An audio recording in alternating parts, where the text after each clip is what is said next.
problems with No Child Left Behind. I guess one of the first is that it's so narrow in its focus and what it looks at.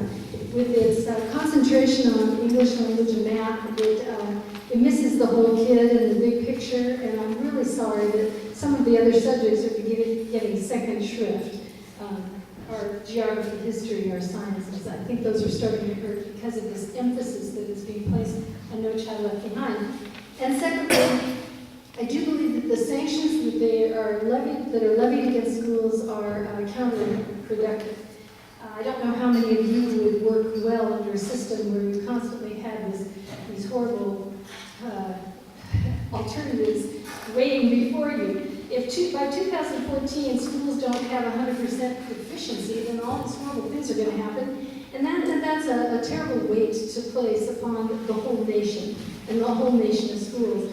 And in fact, California schools will probably all be in that program improvement area, they predict, by that date. And how is that possible? How is a program that all schools are predicted to fail, how is that possibly going to work?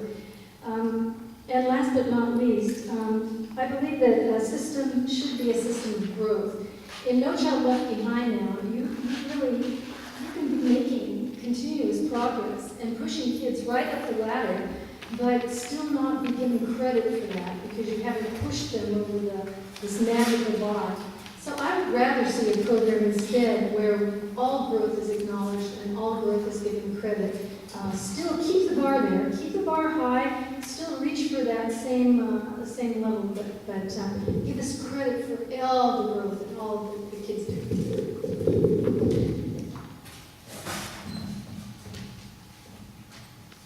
Beginning, Mr. Swartz, what will you do to promote the district to the community?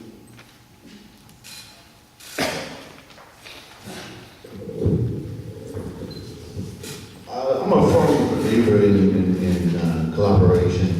So what I would want to do is I want it to be able to be open to all agencies, both public and private, in Riverside, and to help them to come forward, to be able to be a partner in our children's education.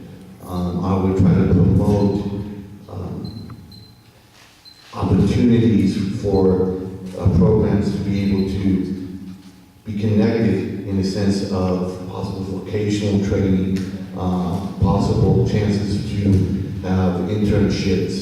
I would be a promoter of again, the safety of our students. I would work with Riverside PD, I would work with the fire department, as well as the first responders, and making sure that everybody is safe and secure.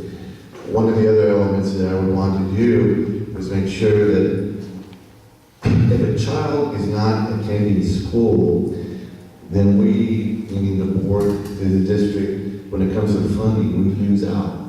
So my goal is to try to help make that a priority.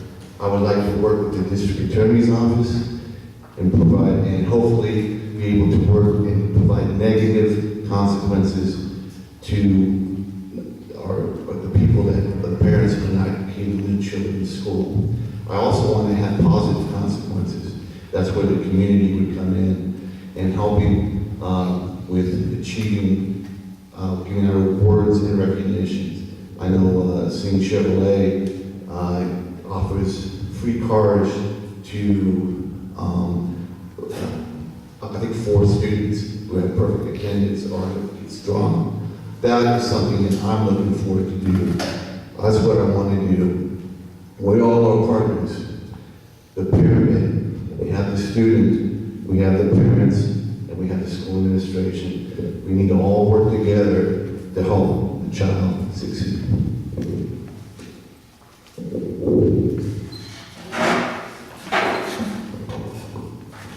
I wish Mr. Singh was still giving cars away. He did that for several years, and unfortunately, you know what's happened to the auto business. But it was a really great idea to see how excited those kids got as a result of doing it. I think there's a couple of areas that we're working on. I know, by the way, Tom Hunt, who is another one of our colleagues, is here in the audience and is very much promoted working even closer with the Chamber of Commerce, and we're doing it. We're also working closer with the PTA and their parent involvement program. But with some changes that have taken place, we're also, superintendent now has his blog, whatever it is. And we also have an updated website, which gets better all along.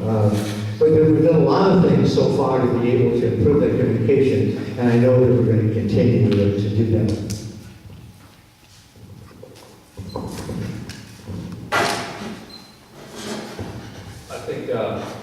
I think public-private partnerships are a great way to get the word out in the community. We've got the universities in this area, cross-credit programs and opportunities for internships and helping in the classrooms.